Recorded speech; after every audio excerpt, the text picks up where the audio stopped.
Il y a une chose que les années de catéchisme m'ont appris, c'est que les enfants pouvaient avoir tout oublié du christianisme, ils avaient au moins retenu les prénoms des trois rois mages, Melchior, Gaspard et Balthazar. Ce qui est assez étonnant quand on sait qu'ils ne sont pas dans la Bible. Cela vient en fait des traditions folkloriques chrétiennes.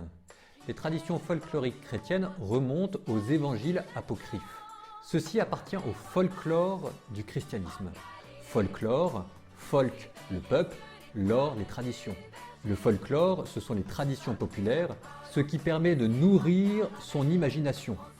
Mais si jamais c'est important, on ne peut pas rester uniquement à une vision folklorique de l'épiphanie. Il faut aussi passer de l'imagination à son cœur. Et donc là, on n'est plus dans ce que l'on appelle le folklore, mais dans ce qu'on appelle la légende. D'un mot latin legenda, ce qu'il faut lire.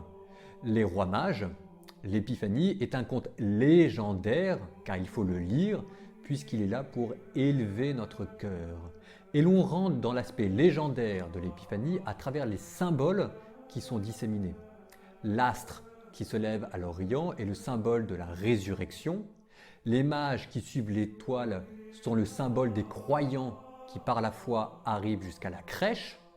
Et quand ils donnent de l'or, de l'encens et de la myrrhe, c'est parce que les mages, comme nous-mêmes, sommes appelés à adorer Jésus comme le roi, d'où l'or, comme un prophète, d'où l'encens, la fumée qui monte vers Dieu, mais aussi comme un prêtre, d'où la myrrhe, qui était ce qui servait à embaumer les morts, puisque le Christ, comme véritable prêtre, va offrir son corps en sacrifice. Ça, c'est l'aspect légendaire qui parle à notre cœur. Le folklore s'occupe de ce qui est merveilleux. Gaspard, Melchior, Balthazar, Achemois à travers le désert. La légende s'occupe de ce qui est bon, de ce qu'il faut faire.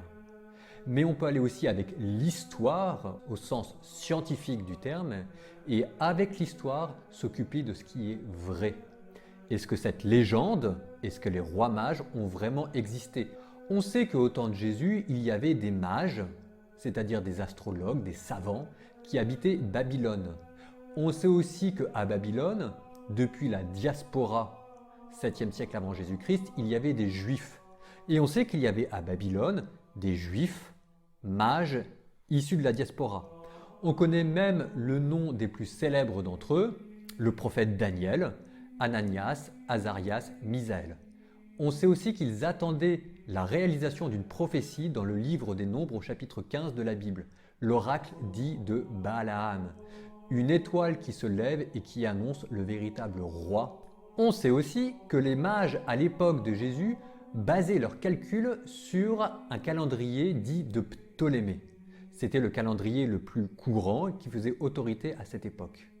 Et en utilisant d'une part les ressources modernes de la science qui permettent de remonter dans le cours du temps pour voir quelle planète se situait où dans l'hémisphère, avec d'une part donc la science moderne et d'autre part ce calendrier ptolémaïque astrologique, on arrive à quelque chose d'assez surprenant dans l'année -6. On sait que dans la constellation du Bélier, qui est associée à la Judée, il y a Saturne, qui est une planète associée à la royauté. Saturne connaît ce qu'on appelle son lever héliarque. Le lever héliarque, c'est quand une étoile disparaît de l'horizon puis réapparaît à l'est.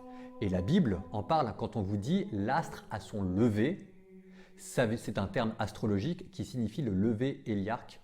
Est à son lever héliarque dans la constellation du Bélier associée à la Judée, en conjonction avec la Lune, qui est un autre signe de la royauté, tandis que Vénus et le Soleil sont à leur acmé dans cette même constellation du Bélier, qu'il y a une formation en trigone de trois étoiles, qui est une formation astrologique, et que les astres néfastes, Mars, Pluton, etc., sont loin de cette constellation.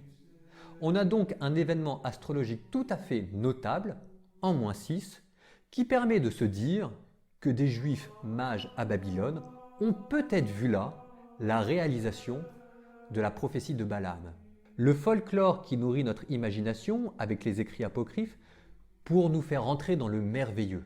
Je ne sais pas si de fait les rois mages ont existé, mais en tout cas, ils ont peut-être existé et qu'avec tout ce que je viens de vous dire là, cela devient plausible, pour vous faire voir ce qui est plausible et ce qui est crédible.